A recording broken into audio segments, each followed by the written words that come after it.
Birth control may be making your endometriosis worse. Let's talk about it.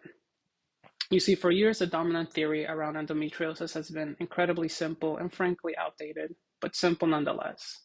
Endometriosis is driven by estrogen. So if estrogen is the problem, the solution should be modulation of estrogen. And that's why most common treatments revolved around birth control, hormonal suppression, or chemically inducing menopause.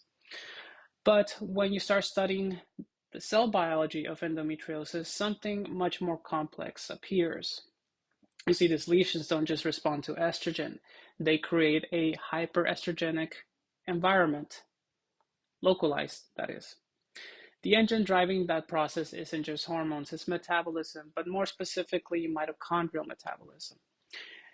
When we look at healthy endometrial cells versus endometriotic cells, we start to see a comparison. In a healthy endometrial cell, the mitochondrial function is fairly normal, right? Glucose is converted into pyruvate, and that pyruvate enters the mitochondria where it's burned through oxidative phosphorylation.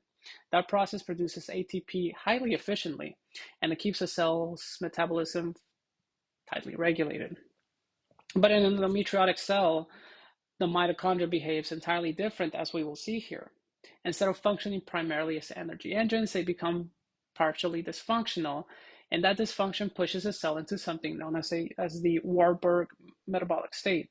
This means that the cell begins diverting glucose away from mitochondrial energy production and into alternative metabolic pathways, again, as we will see here shortly. The mitochondria stop acting primarily as power plants and they start acting as chemical factories. The factories start to produce specific building blocks for growth and survival. So when we look at that, we need to look at the mitochondrial star bridge. When we start to focus on that, even though the mitochondria are metabolically altered, they still do retain one extremely important function, that is steroid production. We make our hormones inside of the mitochondria. Inside of the mitochondria, we want to see a protein called steroidogenic acute regulatory protein, or STAR. Its job is simple. It's to transport cholesterol into the inner membrane of the mitochondria. Once the cholesterol enters into the mitochondria, an enzyme called CYP11A1 converts it into pregnenolone. Pregnenolone is the starting material for the entire steroid hormonal pathway. In healthy endometrial tissue, this pathway is tightly regulated, but in endometriotic lesions, this pathway becomes unusually active, which means that the mitochondria are now functioning less like energy producers and more like steroid factories. The lesion doesn't need the mitochondria to make energy as much as it needs it to build and manufacture estrogenic building blocks. And this is where the metabolic shift begins to matter. Okay, because the mitochondria are still functional, just not in the way that we would like. You see, glucose metabolism begins to reroute, and instead of entering the mitochondrial respiration as we would like, it's diverted into a pathway called the pentose phosphate pathway, right there. This pathway produces a molecule known as NADPH. NADPH is incredibly important in cell biology because it powers biosynthetic reactions. And one enzyme that absolutely requires NADPH is aromatase. Aromatase is the enzyme responsible for converting precursor hormones into estrogens, as we see right here. In healthy uterine tissue, aromatase expression is either low or, for the most part, completely absent. But in endometriotic lesions, aromatase is highly expressed. This is why there's a huge difference between the two.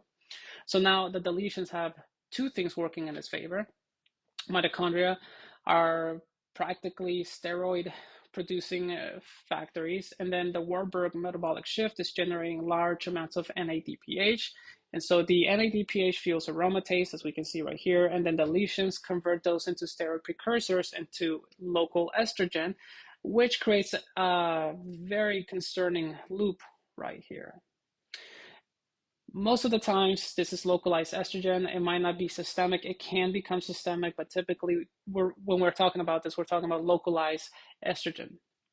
So the system continues because estrogen is not going to get produced by the lesion and just be there. It actually protects the lesion. Inside the mitochondria, we have estrogen receptors, specifically estrogen receptor beta. When estrogen binds to these receptors, it stabilizes the entire mitochondrial membrane. This stabilization prevents the release of a molecule called cytochrome C.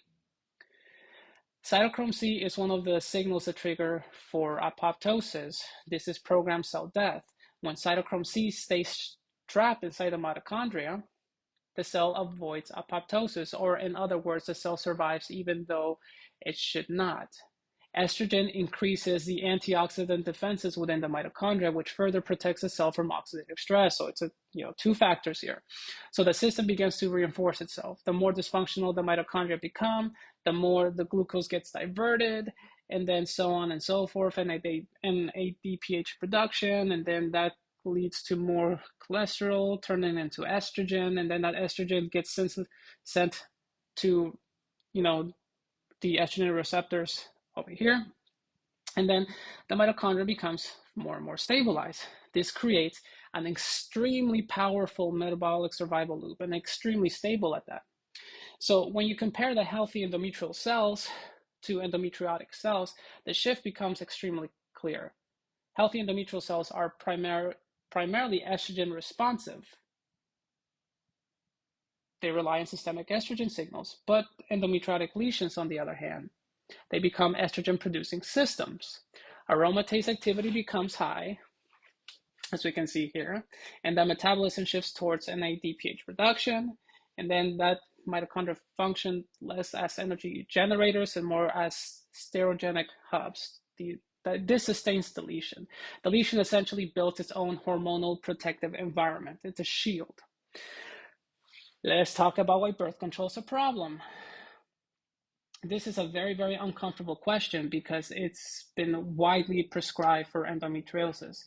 The question we must ask: if estrogen protects the mitochondria inside of these lesions, what happens when you produce synthetic estrogens? Many forms of birth control contain ethinyl estradiol, a synthetic estrogen. That external estrogen is going to enter your body, and then it's going to eventually make its way into the lesions. If estrogen's protecting the mitochondria, therefore protecting the lesions, what's going to happen when a synthetic estrogen activates estrogen receptor beta? You see, the reason this is a concern is because the way that synthetic estrogens are made is they add functional groups to make them stronger. So when it gets into the estrogen receptor, it's going to bind to it and not let go. That's their entire purpose and design. Therefore, we can technically suppress estrogen. The problem here is that this could explain why many people that go on birth control get suppressed symptoms, and then the underlying lesion biology continues to persist. Because bioidentical or natural estrogen is going to bind and then pop off. This is how receptors work. It's called stochastic processes. But in a synthetic estrogen molecule, it's designed to bind and not let go and create this activation stronger. So then the question there goes, is synthetic estrogens protecting and allowing the lesion to grow and grow until birth control can no longer provide any relief? If the lesion survives because of this metabolic loop, and we know that it does because we have seen it, what happens when mitochondrial protection is provided by synthetic estrogens due to stronger synthetic estrogen activity?